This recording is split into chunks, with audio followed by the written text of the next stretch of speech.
నమస్తే అండి. వైఎస్ జగన్మోహన్ రెడ్డి గారి సునామీలో యోగా ప్రచారం వెలవెలబోతుంది అని చెప్పుకోవచ్చు. అయితే ఇది కూటమి సర్కారు పెద్దలు, కూటమి సర్కారు నేతలు ఆవేదన వారికి కలిగిస్తున్నటువంటి విషయం. భారీ మొత్తంలో ప్రజాధనాన్ని ఖర్చు చేస్తూ విశాఖలో అంతర్జాతీయ యోగా డేని ప్రభుత్వం నిర్వహిస్తోంది. అయితే ఈ కార్యక్రమానికి ముఖ్య అతిథిగా ప్రధాని నరేంద్ర మోడీ గారు హాజరు కానున్నారు. యోగాపై నెల నుంచి కూడా ప్రభుత్వం తీవ్రంగా కసరత్తు చేస్తుంది. ప్రపంచ రికార్డు స్థాయిలో యోగా డేని నిర్వహిస్తున్నారు. అయితే యోగా డే కంటే ప్రధాని మోడీ గారి గుడ్ లుక్స్ పడేందుకు ప్రజలు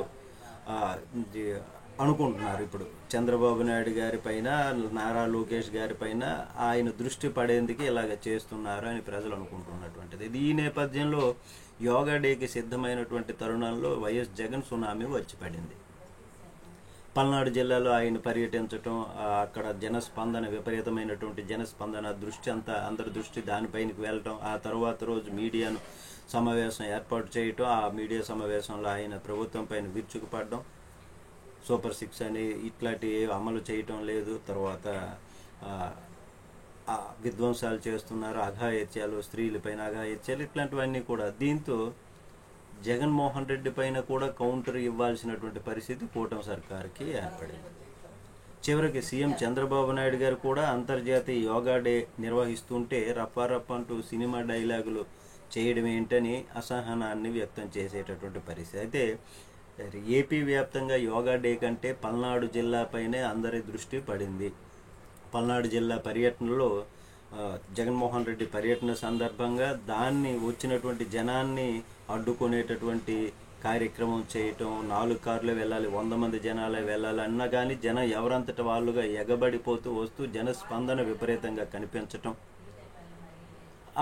దాన్ని అన్నింటినీ వాటిని అధిగమించి విజయవంతం కావటం. అక్కడ మరుసటి రోజు మీడియా సమావేశంలో రప్పారప్ప అంటూ జగన్మోహన్ రెడ్డి వ్యంగ్యాస్త్రాలు వేయటం, దీన్ని ముఖ్యంగా చంద్రబాబు నాయుడు గారు, టీడీపీ నేతలు జీర్ణించుకోలేకపోతున్నటువంటి పరిస్థితి.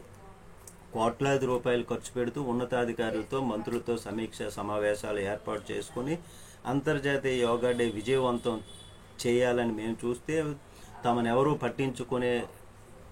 పట్టించుకోవట్లేదనేటటువంటి ఆవేదన.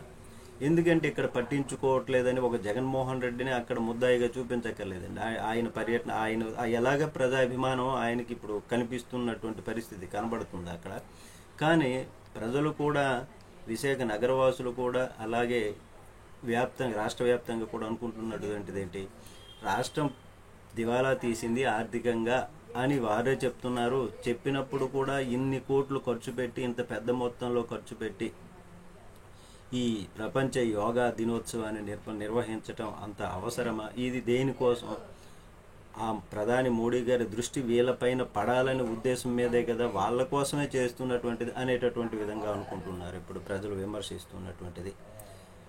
అయితే ఇక్కడ టీడీపీ అనుకూల మీడియా, ఎలక్ట్రానిక్ మీడియా వీళ్ళు కూడా ఏం చేస్తున్నారు, అంతర్జాతీయ యోగా డేని ఇలాగ నిర్వహిస్తుంటే జగన్మోహన్ రెడ్డి గారి పైన అక్కస్తో జగను ఉద్దేశపూర్వకంగానే ఈ కార్యక్రమాన్ని, యోగా డేని ఫ్లాప్ చేయాలని చూస్తున్నారని టీడీపీ అనుకూల మీడియా శివాలెత్తుతోంది, కథనాలు వండి వార్చుతోంది. ఇది గమనించవచ్చు. అయితే ముఖ్యంగా ఒకటైతే నిజం, ఏపీ రాజకీయాలు మొత్తం ఇప్పుడు జగన్మోహన్ రెడ్డి గారి చుట్టూ తిరుగుతున్నాయి. ప్రభుత్వ ప్రాధాన్యాల గురించి జనం పట్టించుకునేటటువంటి పరిస్థితి కూడా లేదు. ఎవరి గోల వాళ్ళదే అన్నట్టుగా ఉంది ఇప్పుడు. నమస్తే.